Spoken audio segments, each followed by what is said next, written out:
I'm going to start out with some test questions for you. Now, you won't be marked, and but how many nutrients do plants use in order to grow and complete their life cycle? Anybody got a good idea?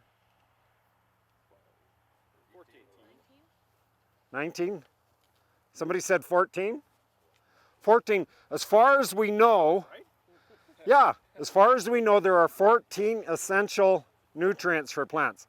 Now, there's some nutrients on some species, such a tiny bit is necessary and used that we don't know for sure. So there's a few that they're trying to determine, is it absolutely necessary? Some of them are what we call beneficial nutrients. Sodium, cobalt, some others. On some plant species, there's a bit of a benefit, but they'll actually grow and complete their life cycle without them. So, you know, what about humans and animals? Do we use more or less nutrients than what plants need? More. Yeah, we need more. There's things like selenium and iodine and chromium and things like that that plants don't need. Those nutrients are in the soil, and plants will take them up into their roots and shoots and flowers and fruit and everything, and that's good because that's how the animals get a lot of those nutrients. That's how we get a lot of those essential nutrients.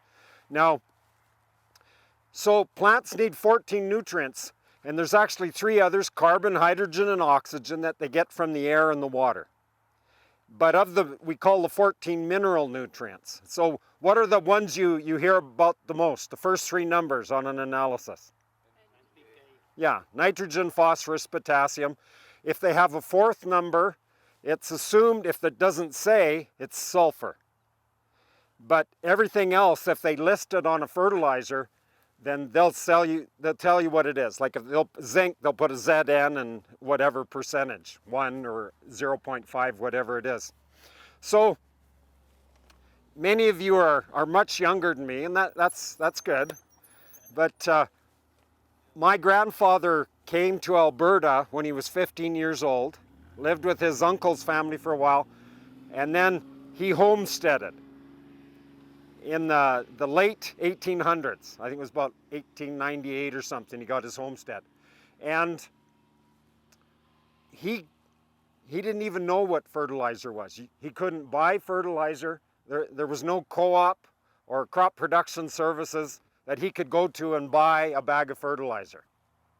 So how did he grow crops? Pardon? Well, they did. They recycled the animal manure as best they could.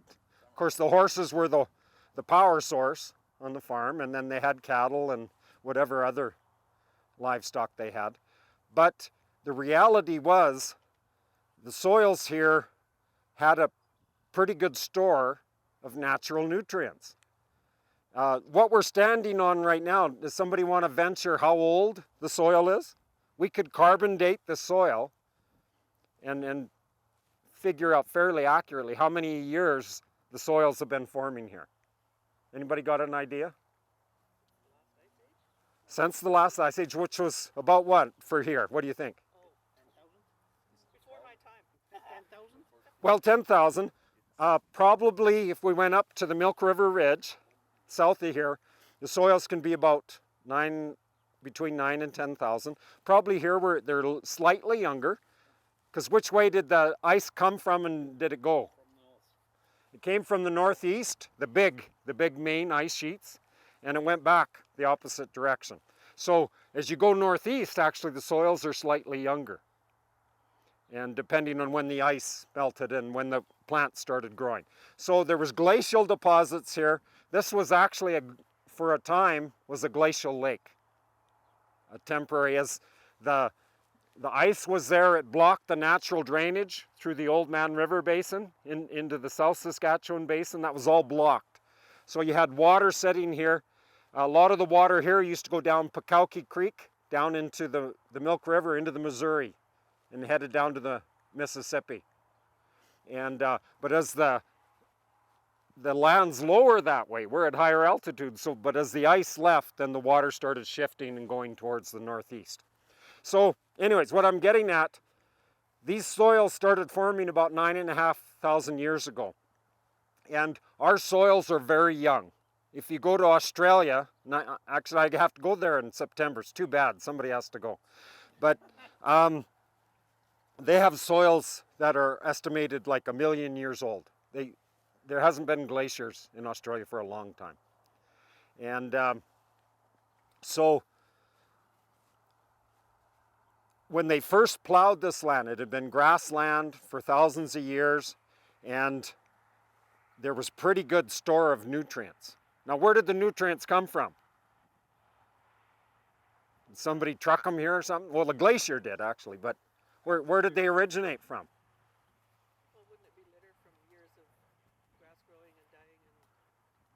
Well, it's, yeah, the humus from all the plants, the insects, the bacteria, the fungi, the gophers, everything, buffalo, they all contributed to it. But the actual mineral nutrients originate from rocks that are weathered and ground and washed, and the bulk of the nutrients come from there. So we can grow, soils are handy things. About 98% of the food eaten on the earth is grown in soils. We can grow food hydroponically in water solutions. We add nutrient salts.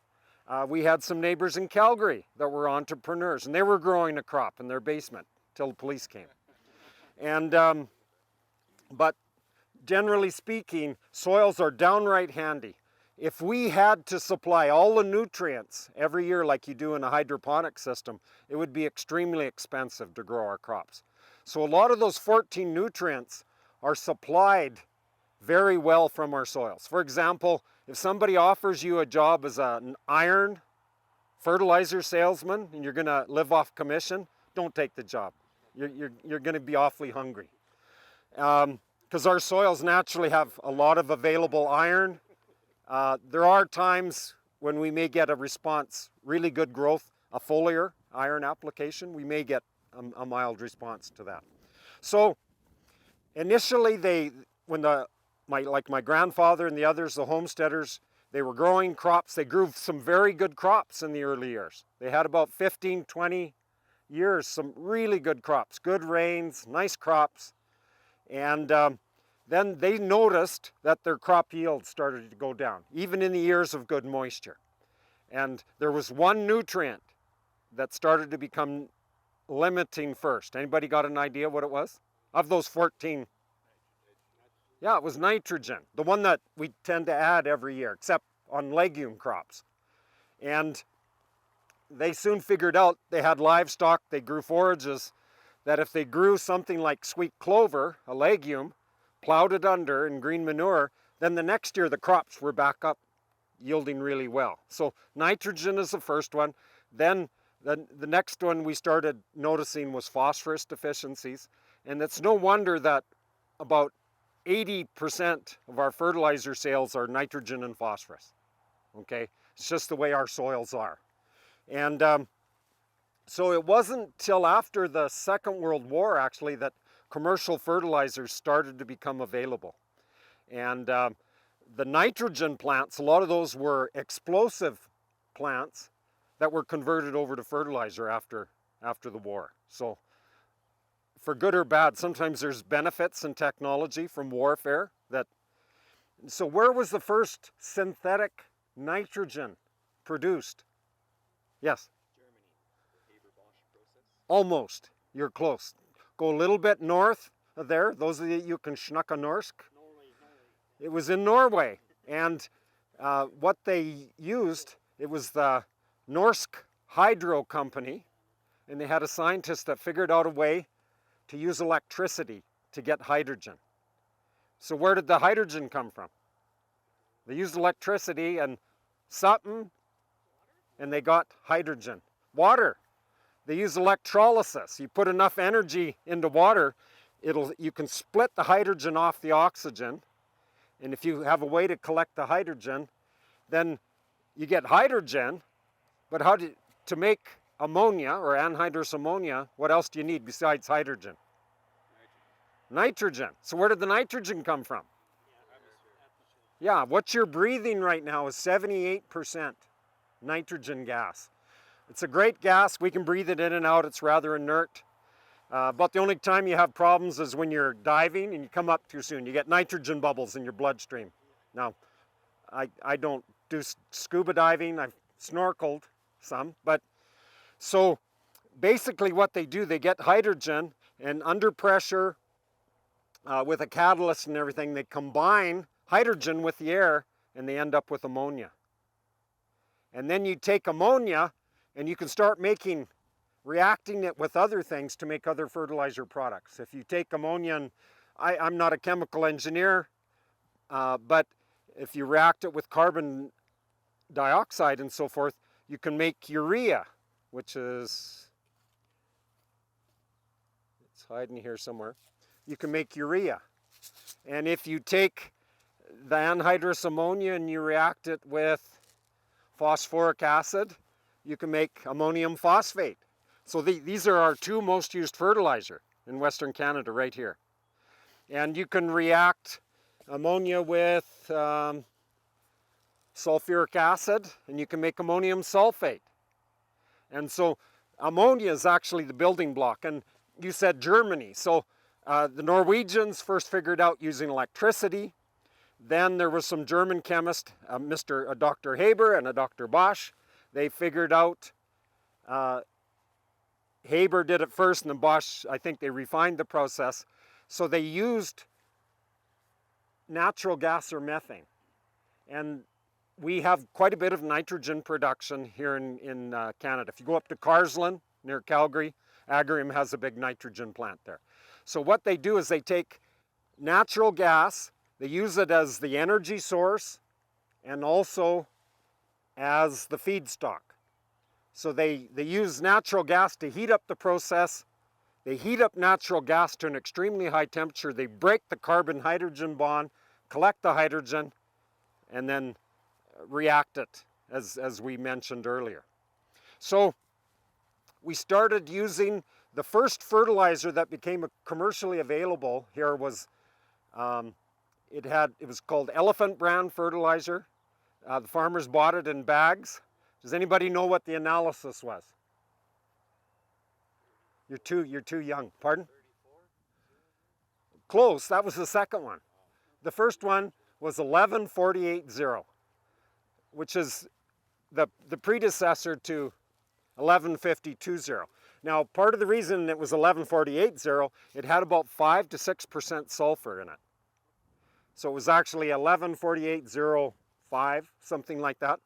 And then as they refined the process, they kept the sulfur out, made it into ammonium sulfate instead, and sold a more pure form of ammonium phosphate. So those were the first two. Farmers didn't really start using much until the 60s, the 1960s. And I can remember as a child on the farm carrying fertilizer bags of 1148 for our sugar beet fields, and also carrying bags of 3400 or ammonium nitrate. And those were the first two. Then the next fertilizers available in our area were urea and anhydrous ammonia. They both sort of, anhydrous was a little ahead of urea as far as general availability, but they came pretty well at the same time. So these are still the basic fertilizers that we're using the most of. So what percentage of a farmer's input costs go to fertilizer? So if you consider seed, herbicides, fungicides, insecticides, everything else, just approximately. It depends, varies a little bit from farm to farm, but what do you, pardon? Actually, it's really close. She wins the prize. No, about at least 55%. So the majority of their input costs are what pay my wages. I mean, no, what they pay for fertilizer. And right now we're in the fertilizer cycle.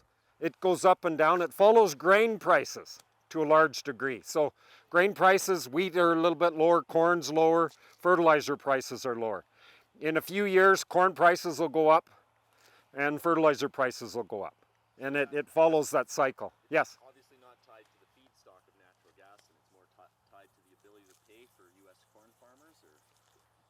Yes, I'm just getting at the price. but it's more on a supply and demand. When the demand goes up, the price goes up, and the fertilizer companies put out more fertilizer, they can manufacture more, and then if they produce too much, the price can come down too. So Always low water levels in the Missouri, right, for shipping. yeah, there's a lot of factors, and like right now, China, there's a lot of foreign urea coming into the market, so we sort of have a lower nitrogen price. Not so bad for the farmers though. You know, I used to work for one of the fertilizer companies, and I can remember once when the prices went real high and the farmers were buying less, and one of the guy, well, why are they buying less? And I said, give me a break. Didn't you ever study economics? You know, like price goes up, you use less. Price goes down, you tend to use a little bit more. And so that's what's happening. So we started, as the soils were farmed longer, we started growing higher yielding crops, and we're removing more nutrients with the harvested grain or forage or whatever we're removing from the land. In order to keep the soil healthy and productive, we have to start supplementing the nutrients. Whether you're in a commercial farming system where you use fertilizers and herbicides and so forth, or if you're in an organic production. I work quite a bit with organic systems, and for them to those soils to remain productive, they have to, if they're hauling off good yields, they have to replace nutrients to maintain the productivity of those soils. It's a little harder and a little more expensive using the organic systems, but quite possible. So, sort of a basic, now in our farming systems, we first had 1148, and how do we apply 1148? Initially, they used to just broadcast it when they first, and cultivate it in and then plant the crops. So the planters had no fertilizer boxes or attachments. Yeah. Well, if you go this afternoon, you'll see, if you look straight north, there's that brown horizontal unit. That's a fertilizer dribble spreader. And that's a red one, or it used to be red, it's rust now. But when I was a kid, we had a green one, okay? And we used that on our sugar beet fields. We would broadcast, dribble, broadcast 3400. And then for our 60 acres of sugar beets, it took a while with a 12-foot spreader. But quite possible, especially if you got a kid like me to drive the tractor. But you know, nowadays we can spread fertilizer quite quickly or apply it. So what we saw initially, 1148 with the seed, we broadcast nitrogen, used tillage to work it in. Then as things developed, we started having the big development. It was when we started side banding. And there were parts even 15 years ago in parts of Saskatchewan, the main fertilizer was 100 pounds of 3417 in their crops. And that's what you did. And they put it all in the seed row. For wheat, it could tolerate that much nitrogen and phosphorus in the seed furrow, and they grew pretty decent crops. But as we've grown higher yielding crops, as we've diversified into canola and so forth, of necessity, we've had to add higher rates of nutrients. We could not put it all in the seed row. And what are two factors, if you overdo it in fertilizer in the seed row, that hurt the germination and emergence of the seedlings? Or germination of the seed and emergence of the seedling. You know what the two factors are? What are two things that reduce the emergence? Sorry, the ammonia? Well, yes. Well, no, you're exactly right. So there's two effects. The nitrogen part, if you get too much of nitrogen in there, you get ammonia toxicity to the germinating plant, the seed and the seedling. And the other is, in a way, it is moisture, because it's a salt effect. Fertilizers are salts, and if you get too much, too close, the moisture goes to the salt, that doesn't go to the plant, and you get osmotic or salt burn on those little plants. So we had to start moving. Yes? Sorry, I just wanted to take this opportunity opportunity, since we're right here, and ask you a question. Sure. One of the studies that I'll be talking about this afternoon is seed-placed phosphorus with liquid, so the ammonium phosphate. The plot on the right had 60 pounds of actual phosphorus with the seed. 1034. Yeah. Yeah, okay. The one to the left is 40 pounds. That's like double, triple the recommendation. This is 2 years in a row now. We've never seen any injury to canola. And somebody kind of explained it to me because of the calcareous nature of our soils, that it somehow protects seed-placed phosphorus. And I know I've heard you speak lots of times that phosphorus is becoming more and more a limiting nutrient in our production systems. Yes. I'm wondering if it's because of this over fear of putting too much with the seed. No, there's a couple factors. You can eventually get up to where you have too much. Yeah. And if you have really good moisture when you plant and really good rains after, you can really push the level up, because the moisture it dissolves and overcomes a lot of the problems. But if you have just enough moisture to plant and then you have dry for a month after, then it makes things a lot harder. Yeah. So, and then another thing, especially with canola, a lot of the early tests of seed row tolerance was done with open pollinated canola. And we know that the hybrid canola, they're bigger seeds and they're stronger and they can tolerate more. On average, Yeah. like this isn't just a year to year, the moisture saving it thing. We put 50 pounds down with the seed Of for the P205. last 10 years, and we've never had problems. Yeah.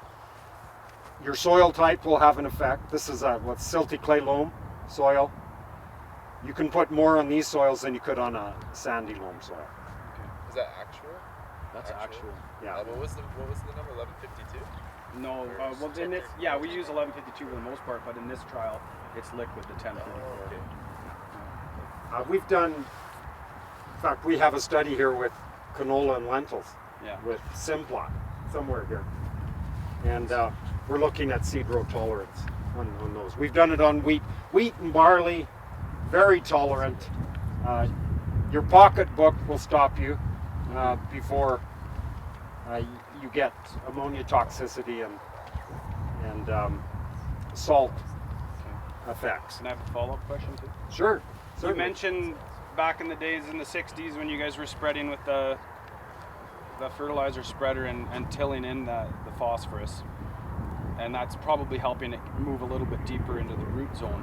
Yes. We've been getting a lot of questions and interest over the last number of years regarding phosphorus stratification and zero till. So because we're always doing seed placed, are we getting, and then all the residue remains on the top, is it becoming a limiting factor, not necessarily phosphorus total, but position in the soil profile? Well, we've done some tests. You know, a lot of the fields now have been 30, 40 years of direct seeding, no-till.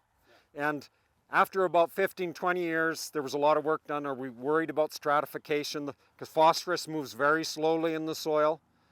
It moved down. We haven't seen problems. Now, a lot of these fields, 30, 40 years, they're still getting phosphorus. But it's something that we're monitoring. The time may come, I think, when we may have a tillage rotation on fields. That once every 4 or 5 years, you may do some cultivation to mix some of that in. Or you can deeper band, like in the fall, you could deeper band some phosphorus to put it further down in the soil. There's probably some evidence, there is some benefit of mixing nutrients in the cultivated layer. But as of now, there's not strong evidence that the nutrients aren't getting to the crops. In fact, I might as well mention it now. About 5 years ago, a farmer called me up from near Claresholm. He says, neighbors think I'm crazy, but I'm growing just as good at crops as they are. So then he described his cropping system. He's very busy, farms by himself. His farm's getting bigger all the time. He broadcasts all his fertilizer, NPK, S, broadcasts it all, and then just direct seeds over it with a sort of medium disturbance direct seeding equipment.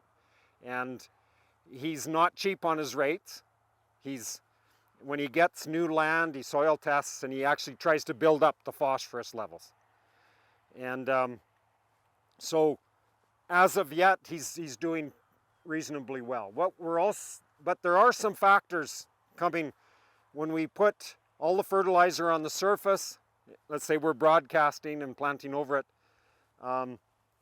especially the nitrogen, it gradually starts to acidify that layer on the surface. So we are seeing soils where the pH in the top 2 inches might be down to 5. Below that, it's 6.5 to 7 to 7.5 still. And so if you always put, especially nitrogen, anything with ammonium, the hydrogen ions are released and we're gradually acidifying our soils. Down in the Corn Belt, where they regularly put on 350 pounds of nitrogen, 400 pounds for a corn crop, they lime their soils like about every 3 years to neutralize that acidity. Is that why back in the day the guys that say anhydrous ammonia made your soil hard? Like back they used to say, well, Yep. I'm not putting that on my soil. They used to make runways out of it back in the wartime. And they did. Now, but they were putting on like 2,000 pounds of nitrogen on those, and putting water on and compacting the heck out of it, which is a lot different than what we do in our soils. But anything with hydrogen ions, ammonium sulfate, urea, anhydrous ammonia, we do get gradual acidification of the soil. The more nitrogen we use, the longer we use it, the more we'll have to start using some lime applications on some soils. And there's a lot of soils in Alberta and parts of Saskatchewan that could benefit from lime applications right now. Okay, so actually if you want to come closer, we have lots of different fertilizer. Well, first, no, I better show you these. The Farming Smarter people went to all this trouble. We have 1, 2, 3, 4, 5. So come over here. Demonstration. One plot looks a lot different than the others. Which one? Here's 1, here's 5. Which one looks different? Okay, number 1. That's no fertilizer added. So it was just planted. And what we're seeing there, what do you think? There are some deficiencies there. Which nutrients do you think are limiting crop growth there? Yeah, I would think it's nitrogen and a phosphorus deficiency. These soils are naturally, or at the site, are low in phosphorus availability. The other plots receive nitrogen, phosphorus, potassium, and sulfur. And so what we're going to do, this is actually, maybe this is an old way to put fertilizer on, and for some farms, large corporate farms that are broadcasting a lot of their fertilizer, so the fertilizer was broadcast, it was cultivated, and then the seed was just planted. How does it look? Yeah, it looks reasonably good. So it is a way to apply nutrients. And sometimes we get so stuck in a farming system that we don't open our eyes and realize there's other ways to get the things done. And under some conditions, if we get really wet fall last year and there's ruts in the field, sometimes we need to cultivate. And so we shouldn't get upset if we do have to cultivate the soil once in a while. But if we can direct seeds successfully, that's good too. We build up that thatch layer on the surface, less soil erosion. So there's different ways. Now what's different about this is, yes, this was broadcast, the nitrogen was broadcast, and then the rest of the fertilizer was put in the seed furrow. So, but it was broadcast one day, a day later, it was planted. or a day or two, something like that. How does it look? Looks reasonably well. Like that farmer that broadcasts everything, I said to him, you know, there's no reason you couldn't put some of your fertilizer down in the seed furrow, especially some of your phosphorus. And so there, you know, we have some options. This is, the crop was planted and then the fertilizer was top dressed. And I'm trying to remember whether the phosphorus, potassium, and sulfur was also top dressed on this. Just the nitrogen, yeah. So seed row, phosphorus, potassium, sulfur. It was planted, and then the nitrogen was broadcast. How does it look? It's hard to tell much difference between these four. And then this is what we would call maybe state-of-the-art, what we consider. So the phosphorus, sulfur, potassium was seed row applied. The nitrogen was side banded. So a lot, if you look, when you see the equipment later today, if we have a double shoot system that we call, this is good. This system works well. The majority of our farms are on the dry land systems are using this system. And it's proven, it works well, it's good. But if you get stuck in certain conditions, we do have options, other options, especially the nitrogen of putting it on differently. So is that nitrogen that would be at the same depth as your seed then, the side band? Does it come out of the same boot? Most of the openers, usually the nitrogen is banded a little deeper. Yeah, but if we're seeding canola at 20 millimeters, or 3/4 of an inch, and then we're banding a little bit, even an inch deeper, or a couple centimeters deeper, it's still not very deep. Yeah, you're better off like 4 or 5 if you can. Yeah, a lot of the early work with banding was at least 4 inches deep, usually about 4 inches deep. There is some evidence that our shallow bands, we are losing some ammonia. As the urea molecule breaks up, we are losing some free ammonia. So under some conditions, we may benefit from using a urease inhibitor that reduces the ammonia volatilization. Or how do you say that word? When I'm around Americans, I have to say volatilization. When I'm speaking to Canadians, I can say volatilization. I was in Germany and they said volatilization. The Germans speaking English, but they'd learn British English. So, Just a few minutes to wrap up, if you don't mind. yeah, so what, we've had development historically, no fertilizers. We started using phosphorus as ammonium phosphate, then the nitrogen. Nowadays we're using, nitrogen, phosphorus, potassium, sulfur, and on some soils and some crops, a lot of the other secondary and micronutrients.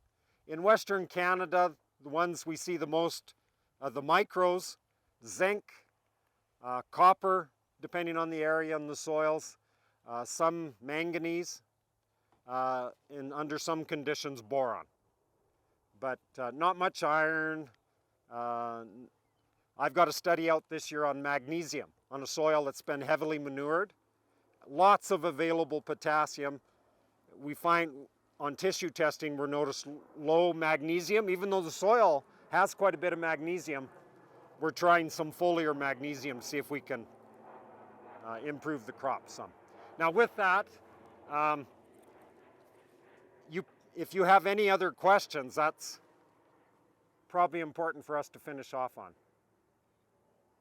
Ken's been very good at asking questions, but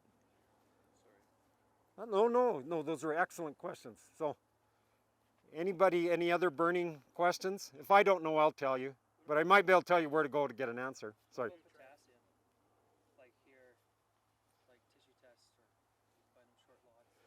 Yeah, on this specific soil, we don't see a lot of response to potassium. The crops use potassium. One thing in our cropping system, especially the dryland or rain-fed, is when we remove the grain for nitrogen and phosphorus, we're removing about 80% of what was in the plant, in the grain.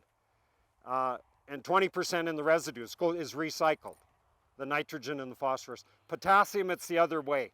20% in the grain approximately, 80% in the residues recycled. So that's one reason we're recycling most of the potassium in the residue, and we're not removing as much. I was in Ecuador in a banana plantation, a weathered, leached tropical soil. They put on 600 kilograms per hectare of potassium per year in those banana plantations. If they don't grow bananas. And it's just very little available potassium in those soils. So, any other questions? How do we know when we break? The other group? Right now? You did talk about fixing potassium and phosphorus, about those soils over here. Fixing. Yes, a lot of it is because of the type of soils, especially the phosphorus. You can add it and it's fixed on the soil and not very available. It's a challenge on some of those soils. Our soils are challenging with phosphorus. But we find if we basically replace what we're removing and maybe add some extra over some years, we can build up the availability of the easily available phosphorus. And we call that labile phosphorus. Ideally, if we can get our soils to where we have about 20 parts per million of available phosphorus from soil test, and then we maintain it at that, we can maintain the productivity of our soils quite well as far as phosphorus is concerned. Most of our soils average probably about 12 to 14 parts per million in the dryland farming areas. And we could benefit from, so what would be the benefit of, like we're growing pretty decent crop, we're adding enough of the crop, but if we built it up from, let's say 13 up to 20, what would be the benefit? If you happen to get a wet year, you'd actually be able to achieve your goals. Absolutely, because I remember one year I was working with a farm and we had really good growth conditions and they had like 20% higher than normal yields. And they said to me, where did the nutrients come from? We didn't add enough in the fertilizer. And I said, you're not growing hydroponic wheat. You're growing it in soil. When you get really good growth conditions, more is mineralized from your soil. And because you've taken good care of your soil and you've actually added more nutrients than what the crops were removing, you have a bigger storage of available nutrients. Then when you get those really good years, like 2013, you have all lived through the best average crop production year in Western Canada. My dad used to talk about 40-something was one of the best years they'd ever had. But 2013 was the absolute best crop year we've ever had on the prairies. We may not see that good a growth again for 50 years. So you lived through it, so did I. That's pretty neat. So if you maintain the fertility of your soil and you get those really good growth years, that's when you can grow lots of grain and then the prices go down. And so the farmers don't make as much money as they should get. But that's the way economics works. Thank you so much. I better let you. Yeah, we'll go. Yeah.